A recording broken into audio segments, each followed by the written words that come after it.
Bora conversar sobre uma filosofia diferente sobre o dinheiro. E não é sobre planilhas ou orçamentos. É sobre a gente repensar, lá do fundo, nossa relação com a riqueza, com os gastos e, principalmente, o que significa viver uma vida boa de verdade. E já vamos começar com uma provocação. Muita gente acha que o problema é sempre ganhar pouco. Mas e se não for? A verdade é que a sociedade ensinou a gente a gastar do jeito errado, a confundir riqueza com parecer rico. E é essa confusão que define se a gente vai viver com liberdade ou como prisioneiro do próprio dinheiro. E aqui está a diferença crucial. De um lado, tem a riqueza que grita, sabe? O carro do ano, a casa gigante, a roupa de marca, é pura performance. Do outro lado, tem a riqueza que é silenciosa, quase invisível. Não é sobre comprar a admiração dos outros, mas sim sobre comprar a própria paz de espírito. É liberdade de não precisar provar absolutamente nada para ninguém. Então vamos mergulhar no primeiro grande mito, a armadilha do mais. Já parou para pensar por que, não importa o quanto a gente corra, a tal linha de chegada financeira parece que está sempre se afastando? Pensa rápido, o que parece melhor? Ter 100 mil reais na conta e ver esse número crescendo todo mês, ou ter 1 milhão parado sem mudar nada por 10 anos? Pois é, a maioria das pessoas sente que a primeira opção é mais legal. E por quê? Porque o nosso cérebro não liga para o número em si. Ele é viciado na sensação de progresso. E essa sensação tem nome, viu? É a armadilha da dopamina. Nosso cérebro foi programado para querer mais, sempre. É um sistema que funcionou super bem para a gente sobreviver lá na pré-história, mas que hoje em dia é uma cilada para a nossa felicidade. A satisfação vem de ganhar e não de ter. E a gente sabe que a sensação de ganhar dura pouco. E olha só, esse gráfico aqui mostra isso direitinho. Ver uma grana menor crescendo libera muito mais dopamina do que ter uma grana maior, só que estagnada. É por isso que tem tanto milionário por aí que continua obcecado em fazer mais e mais dinheiro, sabe? É uma esteira química que não tem fim. E aqui está o pulo do gato. As pessoas superestimam demais o que o dinheiro pode fazer. Grana não cura vazio existencial. Pensa assim, o dinheiro é um amplificador. Se a pessoa já é ansiosa e insegura, mais dinheiro só vai amplificar isso. Agora, se a pessoa é grata e centrada, o dinheiro vai dar a ela mais motivos para ser grata. Ele simplesmente multiplica quem a gente já é. Agora vamos para a segunda grande cilada, que é um clássico: confundir status com liberdade.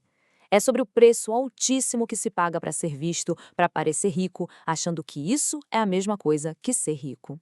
Muita gente acha que status e riqueza andam de mãos dadas, mas na verdade são quase opostos. Status é uma prisão. Você vive para atender à expectativa dos outros. É uma performance sem fim. Já a independência, isso sim é liberdade de escolha, é ser autêntico. Quase tudo que a gente compra para impressionar está, na verdade, roubando a nossa liberdade. E essa frase, atribuída ao Jim Carrey, é um soco no estômago de tão verdadeira. A gente passa anos gastando dinheiro para impressionar uma plateia que nem está prestando atenção. Tá todo mundo ocupado demais com a própria vida. É como fazer um show para um teatro completamente vazio. Então, o que o dinheiro pode comprar que realmente melhora a vida de forma duradoura? A resposta é independência de verdade. A capacidade de ser dono do próprio tempo. De poder dizer não para um trabalho que te destrói, para um relacionamento que te sufoca. Isso, sim, é a maior riqueza que existe. Isso muda completamente o jeito da gente olhar para a poupança, né? Cada real guardado não é um sacrifício. É a compra de um ticket de liberdade. Um pedacinho de futuro que é só seu, não é do chefe, não é do banco. E quanto mais tickets desses a gente junta, mais livre a gente se torna. Seguindo em frente, vamos pensar no dinheiro de duas formas. Ele pode ser uma ferramenta para construir uma vida ou pode ser uma régua para medir o nosso valor comparado com os outros. No fim das contas, nossos hábitos de consumo estão escrevendo a nossa biografia. O extrato do banco é um diário das nossas verdadeiras prioridades.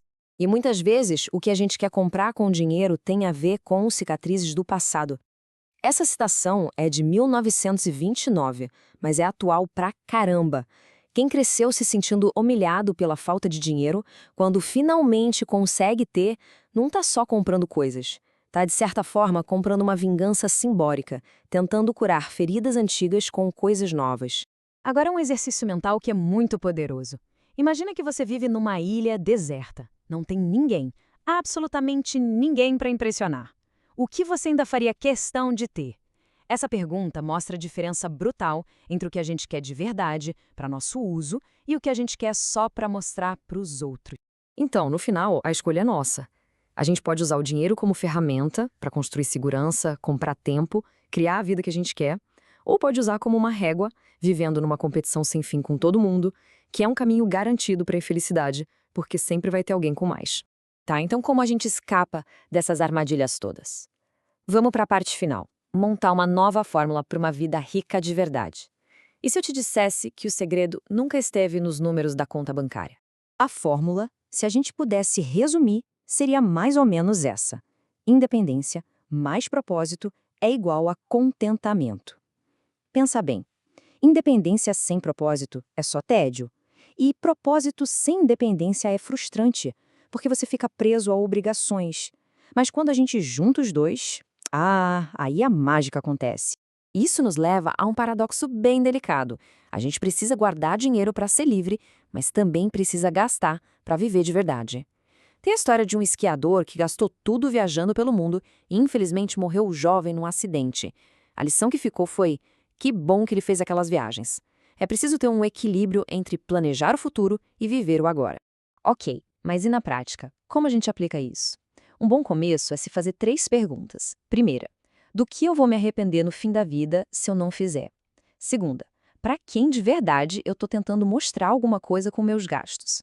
E terceira, fazer uma auditoria das compras e se perguntar: isso aqui me comprou liberdade ou me trouxe mais uma obrigação? E para fechar, a reflexão que talvez mude tudo. Riqueza nunca foi sobre ter mais. Sempre foi sobre precisar de menos. É sobre a gente conseguir controlar nossas próprias expectativas e ter a coragem de dizer já tá bom. Porque a verdadeira riqueza não está no saldo bancário, está na paz de espírito.